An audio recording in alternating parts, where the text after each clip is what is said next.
a lot of people from UPSC background are coming and getting selected. So the new aspirants or people who do not have UPSC background, they somewhere feel kind of intimidated that we do not have UPSC background, we might not be able to clear.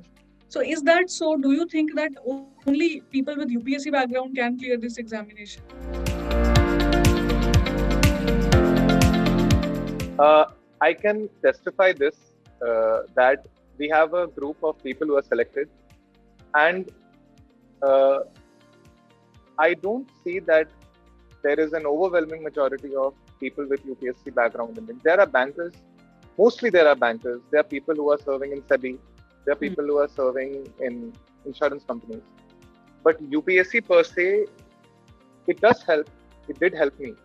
But it is not that big an advantage that if you're not into UPSC, you might not be able to clear RBI. That is not the case.